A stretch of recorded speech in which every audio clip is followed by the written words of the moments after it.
Hello friends, welcome back to my channel. இன்னைக்கு நம்ம பார்க்க போகிற வீடியோ டெலிவரியாக இன்னும் ஒரு வாரம் இருக்கிறதா. கண்டிப்பாக இந்த வீடியோ உங்களுக்கு ரொம்பவே யூஸ்ஃபுல்லாக இருக்கும். அதாவது டெலிவரியாக ஒரு வாரத்துக்கு முன்னாடி நம்ம எப்படி இருக்கணும், என்னெல்லாம் தெரிஞ்சுக்கிடணும், என்னெல்லாம் நம்மளுக்கு சாப்பிட்டா இன்னுமே பெயினே வராதவங்களுக்கு கூட ஈஸியாக பெயின் வரும். நார்மல் டெலிவரி ஆகிறதுக்கு இந்த ஒரு வாரத்துக்கு முன்னாடியில் இருந்து நம்ம என்ன உணவெல்லாம் எடுத்துக்கொள்ளணும், அதை பற்றி தான் இந்த வீடியோவில் நம்ம பார்க்க போகிறோம். வீடியோவை ஸ்கிப் பண்ணாமல் முழுசாக பாருங்கள். அப்போ தான் உங்களால் எல்லாத்தையும் தெரிஞ்சுக்க முடியும். நம்மளோட சேனலில் நீங்கள் முதல் முறையாக பார்க்குறவங்களா இருந்தீங்கன்னா சப்ஸ்கிரைப் பண்ணிவிட்டு பாருங்கள். அப்போ தான் நான் போடுற யூஸ்ஃபுல்லான வீடியோ உங்களுக்கு நோட்டிஃபிகேஷனாக வரும். டெலிவரியாக ஒரு வாரம் தான் இருக்குன்னா அதுக்கு முன்னாடி வாரத்தில் இருந்து நம்ம 60 கிராமில் இருந்து 80 கிராம் வரைக்கும் ஒரு நாளைக்கு டேட்ஸ் வந்து எடுத்துக்கலாம். அப்படி எடுத்துக்கொள்கிறதுனால நம்ம பாடியில் இருக்கிற ஆக்சிடோசின் ஹார்மோனை வந்து டேட்ஸில் இருக்கிற நியூட்ரிஷன்ஸாக இருக்கட்டும், டேட்ஸில் இருக்கிற ஒரு ஒரு சம்டைம் கெமிக்கல்ஸ் வந்து இந்த ஆக்சிடோசின் ஹார்மோனை வந்து இன்டியூஸ் பண்ணும். இதனால் நம்மளுக்கு ஈஸியாக லேபர் பெயின் வர்றதுக்கும், அந்த லேபர் பெயின் வந்து கரெக்டான நேரத்தில் கரெக்டான பெயின் வந்து ரொம்ப கம்மியாக வர்றதுக்கும் இந்த டேட்ஸ் வந்து ரொம்பவே ஹெல்ப் பண்ணும். ஸோ நிறைய பெண்கள் வந்து டேட்ஸ் வந்து கர்ப்ப காலத்தில் எடுத்துக்க கொள்ளக்கூடாதுன்னு சொல்லுவாங்க. கண்டிப்பாக எடுத்துக்க கொள்ளக்கூடாது. முதல் 3 மாதத்தில் தான் எடுத்துக்க கொள்ளக்கூடாது. அப்படி எடுத்துக்கொள்ளும் பொழுது நம்மளோட கர்ப்பப்பை வாயை ரொம்ப சாஃப்டாக்கி சீக்கிரம் குறப்பிரசவம் நடக்கிறதுக்கு அதிகமான வாய்ப்பு இருக்குது. அதனால தான் நம்மளுக்கு டெலிவரியாக ஒரு வாரமோ அல்லது 10 நாளோ அல்லது 2 வாரத்துக்கு முன்னாடியில் இருந்து கூட ஒரு நாளைக்கு 60 கிராமில் இருந்து 80 கிராம் வரைக்குமே டேட்ஸ் வந்து எடுத்துக்கொள்ளலாம். செகண்ட் ஒன் பார்த்தோன்னா, நிறைய பெண்களுக்கு பெயின் வரலை. அப்படி பெயினே வரலாட்டி கூட இன்னும் 1 வீக் தான் இருக்குது டெலிவரி ஆக போகுதுன்னா ஸ்குவாட்டிங் எக்ஸசைஸ் பண்ணுங்கள். அது மட்டும் இல்லாமல் ப்ரெக்னன்சி பால் வந்து நம்ம யூஸ் பண்ணி கூட நம்ம எக்ஸசைஸ் பண்ணலாம். நிறைய பெண்கள் இந்த ப்ரெக்னன்சி பால் எங்கே வாங்குறதுன்னு நிறைய பேருக்கு டவுட் இருக்கும். நான் கீழே லிங்க் கொடுக்குறேன். அதில் ரொம்ப விலை கம்மியும் கூட. உங்களுக்கு நீங்கள் ஆர்டர் பண்ணால் வீட்டில் இருந்தே கூட வரும். அதில் நீங்கள் அந்த பால் வாங்கி நீங்கள் 1 வீக் தான் இருக்குன்னா கூட நீங்கள் எக்ஸசைஸ் பண்ணலாம். இந்த 2 எக்ஸசைஸ் நம்ம பண்ணும் பொழுது ஈஸியாக நம்மளுக்கு நார்மல் டெலிவரி ஆகுறதுக்கும், நிறைய பெண்களுக்கு பெயின் வரலன்னா கூட ஈஸியாக பெயின் வர்றதுக்கும், ஈஸியாக கர்ப்பப்பை வாயு ஓப்பன் ஆகுறதுக்கும் இந்த ஸ்குவாட்டிங் எக்ஸசைஸாக இருக்கட்டும், இந்த ப்ரெக்னன்சி பாலாக இருக்கட்டும், ரெண்டுமே ரொம்பவே ஹெல்ப் பண்ணும். இந்த ஸ்குவாட்டிங் எக்ஸசைஸ் பண்ணும் பொழுது கண்டிப்பாக உங்கள் ஹஸ்பண்ட் வந்து கூட இருக்கணும் அல்லது உங்கள் வீட்டில் யாராவது இருக்கணும். அவங்கள வச்சுட்டு தான் நீங்கள் பண்ணணும். தனியாக இந்த எக்ஸசைஸ் வந்து பண்ணக்கூடாது. அதுவும் உங்களுக்கு ஒரு வாரம் தான் டெலிவரி இருக்குதுன்னா கண்டிப்பாக இதுக்கு முன்னாடி இந்த எக்ஸசைஸ்லாம் நான் பண்ணதே இல்லாட்டி கூட இப்போ இருந்து கூட நீங்கள் பண்ணலாம். இதெல்லாம் கூட நம்மளுக்கு நார்மல் டெலிவரி ஆகிறதுக்கு ரொம்பவே ஹெல்ப் பண்ணும். நெக்ஸ்ட் நம்ம பார்த்தோன்னா, இந்த ஒரு வாரம் வந்து நல்லா உங்களால் எந்த அளவு சுடு தண்ணி வந்து தாங்க முடியுதோ அந்த அளவு சுடு தண்ணி குளியல் வந்து எடுத்துக்கோங்க. நிறைய பெண்களுக்கு நம்மளுக்கு டெலிவரி ஆக போகுதுங்கிற ஒரு பயமும் இருக்கும்.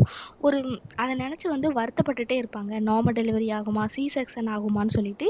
இதனாலேயே நம்மளுக்கு அதிகமான டென்ஷன் இருக்கும். இதனால் நம்மளுக்கு கர்ப்பப்பை வாயு ஓப்பன் ஆகாமல் போகிறதுக்கு கூட அதிகமான வாய்ப்பு இருக்குது. நீங்கள் சுடு தண்ணி குளியல் எடுத்துக்கொள்கிறதுனால உங்களுடைய அந்த தசை பகுதிகள் வந்து நல்லா தளர்வடைகிறதுக்கும், அந்த டென்ஷன் கம்மியாகிறதுக்கும் இந்த சுடு தண்ணி குளியல் வந்து ரொம்பவே ஹெல்ப் பண்ணும். அது மட்டும் இல்லாமல் நம்மளுக்கு நார்மல் டெலிவரி ஆகிறதுக்கு நம்மளுடைய தசை பகுதிகள் எலும்புகளை வந்து நல்லா தளர்வடைகிறதுக்கும், அதுவும் அந்த கர்ப்பப்பையில் இருந்து பிறப்புறுப்பில் இருக்கிற அந்த தசை பகுதிகளை வந்து நல்லா ஈஸியாக ஃப்ளெக்சிபிள் ஆக்கிறதுக்கும் இந்த சுடு தண்ணி குளியல் வந்து ரொம்பவே ஹெல்ப் பண்ணும். அதுவும் சுடு தண்ணி குளியல் மட்டும் இல்லாமல் நீங்கள் விளக்கெண்ணையும் தேய்ச்சி குளிக்கலாம். அப்படி குளிக்கும் பொழுது ஈஸியாக உங்களுக்கு நார்மல் டெலிவரி ஆகிறதுக்கு ரொம்பவே ஹெல்ப் பண்ணும். மேபி இது வரைக்குமே நீங்கள் விளக்கெண்ணெய் யூஸ் பண்ணலாட்டி கூட இந்த 7 நாட்களாவது கண்டிப்பாக விளக்கெண்ணெய் அப்ளை பண்ணி டெய்லியும் சுடு தண்ணி வந்து குளியல் வந்து எடுத்துக்கோங்க. காலையிலையும் ஒரு தடவை குளிக்கலாம், ஈவினிங்கும் ஒரு தடவை குளிக்கலாம். ஒரு நாளைக்கு ஒரு 5 நிமிஷம் தான் வந்து நம்ம விளக்கெண்ணெய் வந்து அப்ளை பண்ணணும். ரொம்ப அதிக நேரம் அப்ளை பண்ணக்கூடாது. ஏன்னா அதிகமான குளிர்ச்சியை வந்து கொடுக்கக்கூடியது இந்த விளக்கெண்ணெய். ஸோ ஒரு 2 or 3 மினிட்ஸ் அப்ளை பண்ணிவிட்டு உடனே வந்து சுடு தண்ணி போய் குளிச்சிருங்க. விளக்கெண்ணெய் அப்ளை பண்ணிவிட்டு பச்சை தண்ணியில் குளிக்கக்கூடாது. அதுவும் இந்த ஒரு வாரம் கம்பல்சரியாக சுடு தண்ணியில் குளிக்கும் பொழுது தான் உங்களுடைய அந்த தசை பகுதிகள் வந்து நல்லா தளர்வடைகிறதுக்கும் நார்மல் டெலிவரி ஆகிறதுக்கும் இது ரொம்பவே ஹெல்ப் பண்ணும். டெலிவரி ஆக இன்னும் 7 நாட்கள் தான் இருக்குதுன்னா ஒரு சில பெண்களுக்கு அதிகமாக பசிக்க ஆரம்பிக்கும். அந்த நேரத்தில் நிறைய ஸ்நாக்ஸுகளை வந்து சாப்பிடாம நிறைய ஃப்ரூட்ஸ் வந்து அதிகமாக எடுத்துக்கோங்க.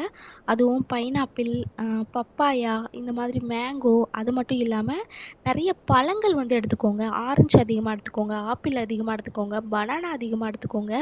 நட்ஸில் பாதாம், முந்திரி, நிலக்கடலை இதெல்லாம் எடுத்துக்கொள்ளும் பொழுது உங்களுக்கு ஈஸியாக அந்த நிறைய பெண்களுக்கு அந்த வலி வந்து கர்ப்ப காலத்துல, அதாவது பிரசவ நேரத்துல அதிக வலி வந்து ஏற்பட்டா கூட அந்த வலியை கம்மி பண்றதுக்கும் நல்ல குழந்தையோட ஆரோக்கியத்துக்கும் இந்த நியூட்ரிஷன்ஸ் வந்து ரொம்பவே ஹெல்ப் பண்ணும். ஆகுறதுக்கு இன்னும் ஒரு வாரம் தான் இருக்குதுன்னா உங்களுக்கு உங்களோட ஃப்ரெண்ட்ஸ் கண்டிப்பா இருப்பாங்க, அல்லது ஆல்ரெடி டெலிவரி ஆனவங்க ரொம்ப இவங்க பாசிட்டிவா பேசுவாங்க, இவங்க வந்து இவங்ககிட்ட பேசினா நம்மளுக்கு ரொம்ப ரிலாக்ஸா இருக்கும்னு நினைக்கிறவங்ககிட்ட வந்து நீங்க வந்து கால் பண்ணி பேசலாம்.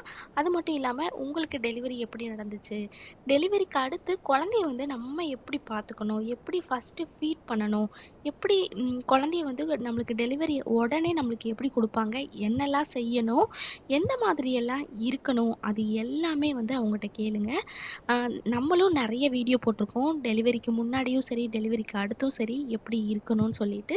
தாய்ப்பால் கொடுக்கறதா இருக்கட்டும், எந்த மாதிரி கிளாத்லாம் கண்டிப்பாக எடுத்துகிட்டு போகணும், குழந்தைக்கு வந்து குழந்தை பிறந்த உடனே நல்லா ரொம்ப சாஃப்டான காட்டன் கிளாத்தில் இருக்கும் பொழுது இன்னும் ரொம்ப, அதுவும் இப்போ வெயில் காலங்கிறதுனால நல்ல குழந்தைக்கு வந்து எந்த ப்ராப்ளமும் இல்லாமல், ஒரு சில குழந்தைங்களுக்கு வந்து காட்டன் இல்லாமல் வேறு கிளாத் எடுக்கும் பொழுது அதுவே ரொம்ப ஹீட்டை ப்ரொடியூஸ் பண்ணி குழந்தைக்கு வந்து சின்ன சின்ன புள்ளிகள் மாதிரி, புண்ணுகள் மாதிரி கூட ஒரு சில குழந்தைங்களுக்கு வந்து உருவாகும். ஸோ கரெக்டான கிளாத்தெல்லாம் வச்சுருக்கீங்களா, கரெக்டாக உங்களுக்கு நீங்கள் என்னென்ன டேப்லெட்ஸ் வந்து சாப்பிடுவீங்க, என்னென்ன இதுக்கு முன்னாடி என்னென்ன ப்ரெக்னன்சி டெஸ்ட் எல்லாம் எடுத்திருக்கீங்க, எல்லாமே கரெக்டாக பேக் ஆகிருக்கா, ஏதாவது மிஸ் ஆகிருந்தா கூட இப்போ போய் நீங்கள் போகாமல் உங்கள் வீட்டில் இருக்கிறவங்கள்ட்ட சொல்லி எல்லாம் வாங்கி வச்சுக்கொள்வது ரொம்பவே நல்லது. டெலிவரிக்கு அடுத்து உங்களுக்கு என்ன தேவையோ, ஒரு பேண்டிஸாக இருக்கட்டும், ஒரு நாப்கினாக இருக்கட்டும், எல்லாமே இப்பயே வாங்கி வச்சுக்கொள்வது ரொம்பவே ஆரோக்கியமானது. ஏன்னா நம்மளுக்கு டெலிவரிக்கு அடுத்து குழந்தைய தூக்கிட்டு நம்மளால் எங்கேயுமே போக முடியாது. ஸோ இதுக்கு முன்னாடி ஒரு டெலிவரி ஆனவங்ககிட்டையும் நீங்கள் கேட்கலாம், எப்படி பெயின் வந்தது, ரொம்ப அதுவும் ரொம்ப பாசிட்டிவாக அவங்ககிட்ட பேசுவாங்க, இவங்ககிட்ட பேசினா நம்மளுக்கு ஏதாவது நெகட்டிவாக பேசுவாங்கன்னு நினைக்கிறவங்ககிட்ட பேசாதீங்க. ரொம்ப இவங்ககிட்ட பேசினா எனக்கு ரொம்ப ஆறுதலாக இருக்கும், ரொம்ப ரிலாக்ஸாக இருக்கும்னு நினைக்கிறவங்ககிட்ட வந்து நீங்கள் கால் பண்ணி இந்த மாதிரி எனக்கு 1 வீக் தான் இருக்குது, நான் என்னெல்லாம் பண்ணணும், அந்த மாதிரி கேட்கும் பொழுது அவங்களும் அவங்களோட எக்ஸ்பீரியன்ஸை வந்து சொல்லுவாங்க. அப்படி சொல்லும் பொழுது உங்களுக்கு இன்னும் அதிகமான தைரியத்தையும், ஈஸியாக நார்மல் டெலிவரினா ஒன்றுமே கிடையாதுங்கிறத ஒரு மனசில் வந்து ரொம்ப ஆழமாக பதிகிறதுக்கும் இது ரொம்பவே ஹெல்ப் பண்ணும். டெலிவரி ஆகுறதுக்கு முன்னாடி நிறைய பெண்கள் இதுக்கு முன்னாடியே வந்து அவங்களுக்கு யோகா வந்து தெரியும், அதுவும் வந்து இந்த மூச்சு பயிற்சின்னு சொல்லுவாங்க. அது வந்து நீங்கள் இப்போ புதுசாக பண்ணக்கூடாது, ஆல்ரெடி உங்களுக்கு தெரிஞ்சது, ஆல்ரெடி நான் பண்ணிட்டு இருக்கேங்கிறவங்க இந்த ஒரு வாரம் தொடர்ந்து வந்து பண்ணுங்க. அப்படி பண்ணும் பொழுது இதுவும் நம்மளுக்கு நார்மல் டெலிவரி ஆகிறதுக்கு ரொம்பவே ஹெல்ப் பண்ணுன்னு சொல்கிறாங்க.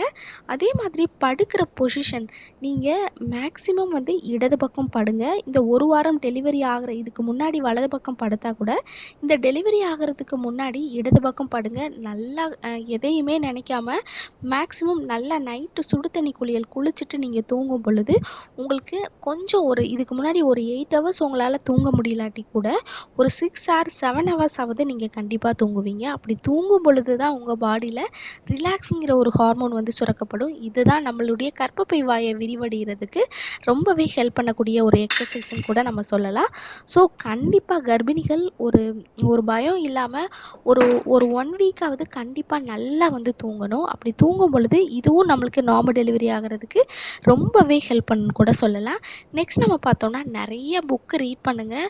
அதுவும் நம்ம சேனலில் சுந்தரகாண்டம் வந்து நிறைய போட்டிருக்கோம், 1லேருந்து 14 பாகம் வரைக்குமே போட்டிருக்கோம். அப்படி போடும் பொழுது அந்த இதெல்லாம் கூட நீங்கள் படிக்கும் பொழுது உங்களுக்கு இன்னும் மன தைரியத்தையும், உங்களுக்கு இன்னும் நம்மளுக்கு சீக்கிரமே பெயின் வந்துடுங்கிற ஒரு இதையும் பாசிட்டிவ் திங்கிங் திங்கிங்கையும் கொண்டு வரதுக்கு இதெல்லாம் கூட ரொம்பவே ஹெல்ப் பண்ணும். நிறைய பெண்கள் வந்து டெலிவரி ஆகிறதுக்கு முன்னாடி ரொம்ப பயமாக இருக்குன்னு நினைப்பாங்க. ஐயோ நம்மளுக்கு குழந்தை எப்படி பிறக்கும் அப்படிலாம் நினைக்கவே நினைக்காதீங்க. கண்டிப்பாக நம்மளுக்கு நார்மல் டெலிவரி தான் ஆகும். எல்லாருமே ரொம்ப இவங்ககிட்ட பேசினா ரொம்ப பாசிட்டிவாக இருக்கும்னு நினைக்கிறவங்க மட்டும் அதிகமாக பேசுங்க. நெகட்டிவாக இவங்க பேசுவாங்கன்னா அவங்க பக்கத்திலே போகாதீங்க. அதே மாதிரி அவங்ககிட்ட அதிகமாக பேச்சையும் வச்சுக்காதீங்க. அது கூட நம்மளுக்கு அதிகமான நெகட்டிவ் வைப்ரேஷனை கொண்டு வந்து அது நம்மளுக்கு நார்மல் டெலிவரி ஆகாதோன்னு கூட தோணும். ஒரு சிலருக்கு வந்து சொல்லுவாங்க, வெயிட் இன்க்ரீஸ் ஆகிட்ட உனக்குலாம் நார்மல் டெலிவரி ஆகாது, உனக்கு வந்து குழந்தை இன்னும் தலைகீழாக திரும்பல, இன்னும் நார்மல் டெலிவரி ஆகாதுன்னெலாம் சொல்லுவாங்க. அதெல்லாம் நீங்கள் கன்சிடர் பண்ணாமல் உங்களோட வேலையை கரெக்டாக பண்ணுங்கள். டெய்லி எந்திரிங்க. காலையில் வந்து சூரியனில் வந்து உங்களுடைய வயிற்று பகுதியை வந்து காமிங்க. நம்மளுக்கு விட்டமின் டியும் கிடைக்கும். நார்மலாக ஒரு 5 or 10 minutes வாக்கிங் போகிற மாதிரியும் ஆகிடும். அதுவும் 7 to 8 மணி அடிக்கிற வெயிலில் தான் நம்ம நல்லா வாக்கிங் போனால் தான் நம்மளுக்கு அந்த வெளிச்சத்தில் அந்த சூரிய இதில் தான் நம்மளுக்கு விட்டமின் டி வந்து கிடைக்கும்னு சொல்லுவாங்க. உங்களுக்கு மட்டும் இல்லாமல் குழந்தைக்கும் இந்த விட்டமின் டி வந்து கிடைக்கும். அது மட்டும் இல்லாமல் காலையில் எந்திரிச்சிட்டு முருங்கைத்தலை கஷாயமோ அல்லது பாதாம் முந்திரி இந்த மாதிரி எடுத்துக்கொள்ளலாம். டெய்லி பால் எடுத்துக்கோங்க. முட்டை, வேக வச்ச முட்டை அதிகமாக எடுத்துக்கோங்க. ஆம்லேட்டோ ஆஃப் ஆயிலோ எடுத்துக்காமல் அதிகமாக ஆயில் ஐட்டம் வந்து இந்த ஒரு வாரமாவது அதிகமான ஆயில் ஐட்டமோ அதிகமாக இந்த ஃப்ரை பண்ணது சிக்கன் 65 நிறைய வெளியில் வாங்கி சாப்பிட்றது இதெல்லாம் கூட நம்ம வெளியில் தவிர்த்து கொள்வது ரொம்பவே நல்லது. இப்படியெல்லாம் நம்ம 1 வீக் மட்டும் ஃபாலோ பண்ணால் கூட ஈஸியாக நார்மல் டெலிவரி ஆகிறதுக்கு உங்களுக்கு ரொம்பவே ஹெல்ப் பண்ணும். நிறைய பெண்கள் பெயின் வரலன்னு நினைக்கிறவங்க இதெல்லாம் ஃபாலோ பண்ணால் கண்டிப்பாக பெயின் வரும். நிறைய பெண்களுக்கு ஒரு பயம் இருந்தால் கூட இந்த வீடியோ உங்களுக்கு கேட்கும் பொழுது உங்களுக்கு இது ரொம்பவே யூஸ்ஃபுல்லாக இருக்கும்னு நினைக்கிறேன். ஓகே ஃப்ரெண்ட்ஸ், இந்த வீடியோ உங்களுக்கு ரொம்பவே யூஸ்ஃபுல்லாக இருக்கும்னு நினைக்கிறேன். இந்த வீடியோ பிடிச்சிருந்ததுன்னா லைக் பண்ணுங்கள், ஷேர் பண்ணுங்கள், கமெண்ட் பண்ணுங்கள். மறக்காமல்